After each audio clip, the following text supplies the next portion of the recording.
de Mokanchi et un quintet plus qui a réussi à certains de ses favoris, d'autres n'ont pas pu s'exprimer et des outsiders sont venus se greffer à l'arrivée. Alors là, les Orville, donc toujours très prompt au moment du départ, va effacer rapidement son numéro 7 derrière les ailes de la voiture. Bitcoin Dark, qui avait hérité du numéro 1, on savait qu'il allait plutôt bien s'élancer. Bon, finalement, il a pu se décaler rapidement et il va donc relayer dans quelques instants Hélès d'Orville. Donc voilà, numéro 1 et 7 vont être solidement installés en première et deuxième position. Santos de Castella, jusque-là, un bon déroulement de course dans le sillage des premiers, mais on verra plus tard qu'il ne pourra jamais s'exprimer dans la phase finale alors qu'il avait d'évidentes ressources. C'est ainsi. Hashtag Chaman, même sur nos cloches, côté corde.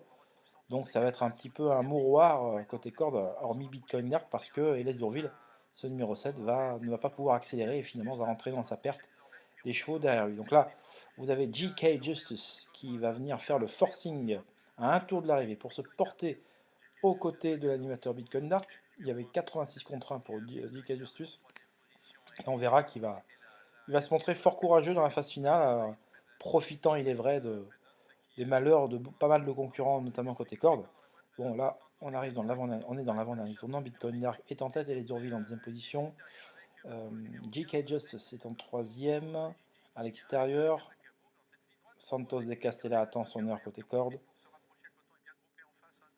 Et donc, on est dans la ligne d'en face. Là, au moment, il y a des attaques qui se précisent à l'extérieur, tandis que Bitcoin Dark contrôle facilement les opérations. Et Nice Present, le futur lauréat, va venir se propulser aux avant-postes. Lui qu'on a l'habitude de voir patienter et venir en finale, ben là, il va s'intéresser à la course plus rapidement que prévu, hein, de par les circonstances de course.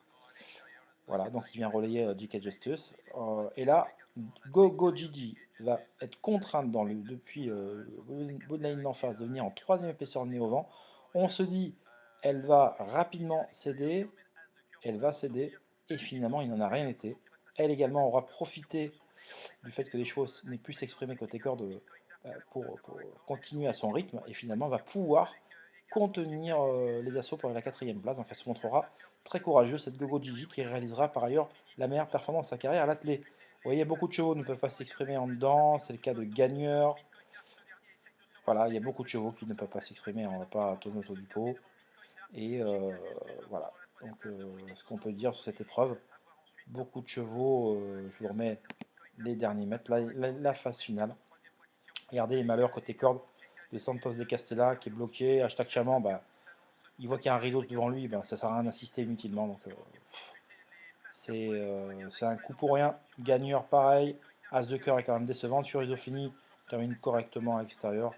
Au même titre que le numéro 11, Bangladeshi, qui aura loupé son départ en partant suite à une faute et qui viendra finir quand même de probante façon en tête débattue. Donc voilà, Nice Present domine pour finir le favori. Il y avait 7 pour 10 en finale, donc il y avait tout l'argent du monde et finalement, eh bien, une course n'est jamais gagnée d'avance. Nice Present confirmera cet adage en s'imposant, somme toute, facilement pour finir. Voilà, pour profiter de l'ensemble des informations, de mes analyses, de mes interviews, de ma documentation, c'est tout simplement sur mon site www.caparos.fr. N'hésitez surtout pas, régulièrement des bonnes informations.